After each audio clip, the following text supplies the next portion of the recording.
경제신문 읽어주는 여자 2020년 2월 26일 수요일 경제뉴스 1. 아파트 위축 반작용 단독 다세대 거래 활기 서울 강남구 테헤란로에 위치한 직장으로 출퇴근하는 김모 씨는 최근 역삼동 인근 빌라 매입을 고민하고 있습니다. 1216 대책으로 9억 원 이상 고가 아파트의 경우 대출 규제가 심화된 반면 다세대 연립주택은 규제에서 벗어난 9억 원 이하가 대부분으로 상대적으로 자금 압박이 덜하다는 것입니다. 김성환 한국건설산업연구원 부연구위원은 아파트값이 워낙 비싸니까 아파트 구매하려고 했던 이들이 대체제로 다세대 연립주택으로 옮겨간 것이라면서 최근 아파트 못지않게 지어진 빌라도 많은 등 이들 주택에 대한 만족도가 높아진 이유도 있다고 말했습니다. 2. 배민 라이더 격리된 생계비 41만 2,320원 지급. 우아한 청년들은 배민 라이더에게 주당 약 50만 원의 생계 보전비와 바이크 대여료를 지급하기로 했다고 26일 밝혔습니다. 신종 코로나 바이러스 감염증 확산으로 주문 건수가 늘고 라이더들이 감염 위험이 높아진 데 따른 조치입니다. 3. 마스크 절반 우체국 농협 대분. 우체국몰 3월 초부터 판매. 코로나19 확산에 대응해 정부가 26일부터 마스크 생산량의 절반을 공적 물량으로 배분한 가운데 공적 판매처로 지정된 우체국이 3월 초부터 보건용 마스크 판매를 개시한다고 밝혔습니다. 정부는 이날 오전 정부 서울청사에서 마스크 수급 안정 추가 조치 태스크포스 회의를 열고 전날 결정된 마스크 배분 계획을 확정하고 판매 가격과 판매 수량에 대해 논의했습니다. 4. 명륜진사갈비 코로나19 사태에 전국 가맹점 월세 23억 지원. 신종 코로나 바이러스 감염증 확산으로 어려움에 처해 있는 영세한 자영업자들의 고통을 덜어주기 위해 임대료를 내리는 건물주들의 이야기가 전해지고 있습니다. 명륜진사갈비 본사는 이번 월세 지원 외에도 손님들이 안심하고 매장을 방문하실 수 있도록 본사 직원이 전국 매장의 테이블, 의자, 손잡이 등 매장 내부 소독을 무상으로 실시하며 매장 청결 유지를 위한 청소 등도 함께 지원한다는 방침입니다.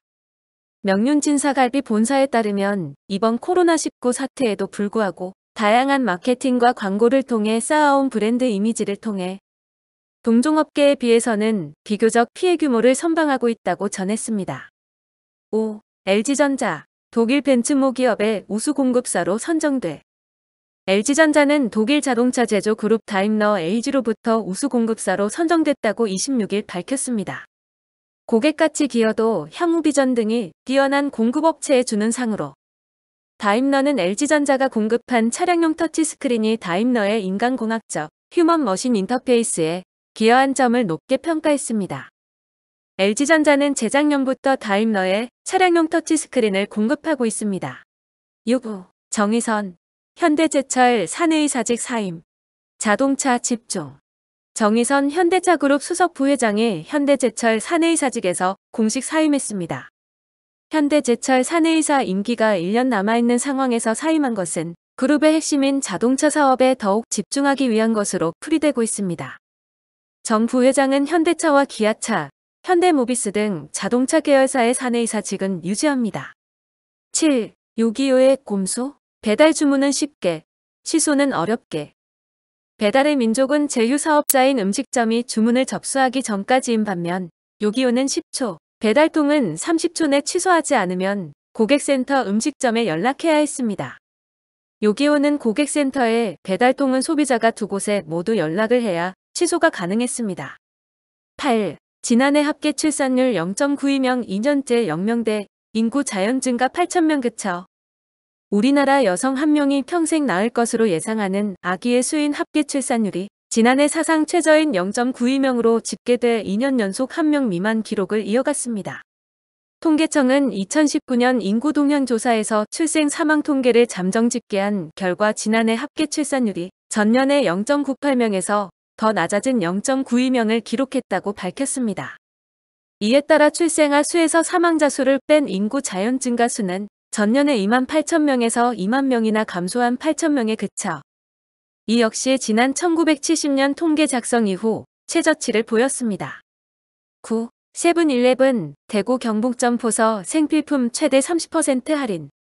세븐일레븐은 오는 27일부터 다음 달 11일까지 대구 경북 지역 약 1000여 개 점포에서 생수와 라면 등 생필품 10개 품목을 최대 30% 할인 판매한다고 26일 밝혔습니다. 이와 함께 세븐일레븐은 다음 달 2일부터 한 달간 세븐일레븐 모바일 애플리케이션 세븐앱을 통해 전국 점포에서 주요 생필품을 20% 할인된 가격으로 예약 판매합니다.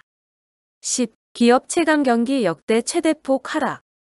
한국은행이 26일 발표한 2월 기업 경기 실사지수 자료에 따르면 지수 수준은 세계 경기 둔화 속의 차이나 쇼크로 우리 수출이 연거푸 감소한 2016년 2월 이후 가장 낮습니다. 업종별로는 제조업 업황 기업 경기 실사지수는 한 달 전보다 11포인트 꺾여 2016년 2월 이후 가장 낮은 수준이 됐습니다. 낙폭은 메르스가 닥친 2015년 6월 이후 가장 컸습니다. 글로벌 금융위기가 닥친 2009년 3월 이후 가장 낮은 수치입니다. 10일 에어서울, 인천다카마스 제외 국제선 2주간 운항 중단. 코로나19 여파로 여객 수요가 급감하는 가운데 에어서울이 단독 노선인 인천다카마스 노선을 제외한 나머지 국제선의 운항을 2주간 중단하기로 했습니다. 전날에는 인천괌, 인천 홍콩 등 국제선 8개 노선의 운항을 같은 기간 중단하기로 결정했습니다. 이에 따라 에어서울은 1월 말 운항을 중단한 중국 노선 2개를 제외하고 현재 운영 중인 11개 국제선 노선 가운데 10개 노선의 운항을 당분간 접게 됐습니다. 12. 거래소 코로나19 정치 테마주 감시 대폭 강화. 한국거래소가 신종 코로나 바이러스 감염증 관련 테마주, 정치 테마주 등에 대한 시장 감시를 대폭 강화합니다. 이들 종목에 대해 시장 경보 발동 및 투자 유예 안내, 사이버 감시, 불건전 주문 계좌 단속 등의 예방 활동을 벌이고 있으며 이상 거래 혐의가 있다고 판단되는 종목에 대해서는 거래 분석 및 심리를 신속히 실시할 계획입니다. 작년 미국 메릴린치 증권의 허수성 주문 수탁 제재 사건으로 주목받은 알고리즘 거래 방식 불공정 거래와 관련해 알고리즘 계좌 전담 감시 요원제를 도입하는 등 초단기 불건전 거래 감시 역량 확충을 추진합니다. 13. 시중은행 예금금리 인하 4개월 만에 본격화. 시중은행들이 본격적으로 예적금 금리 인하에 들어갔습니다. 지난해 10월 한국은행의 기준금리 인하 이후에도 예대율 규제와 고객 이탈에 대한 우려 등으로 수신금리 인하를 미뤘던 은행들이 약 4개월 만에 금리 인하를 시작했습니다. 우리은행은 10일부터 언예금과 위비정기예금 금리를 내렸습니다. 농협은행을 제외한 예금금리 인하 조치는 기준금리 인하 이후 약 4개월 만입니다.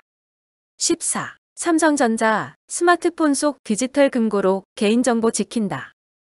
삼성전자가 하드웨어 보안칩과 소프트웨어로 구성된 최고 수준의 모바일 기기용 통합 보안 솔루션을 선보였습니다. 이번 솔루션은 전력, 레이저를 이용한 각종 물리적 해킹 공격을 효과적으로 방어할 수 있는 하드웨어 보안칩 S3K50의 IP와 오류 횟수를 초기화시키는 해킹이나 사용자 정보를 전송하는 중간에 가로채는 해킹 등을 방지하는 삼성전자의 독자 보안 소프트웨어로 구성됩니다. 15. 마스크 가격, 1인당 판매 수량 제한. 정부 가이드라인 마련.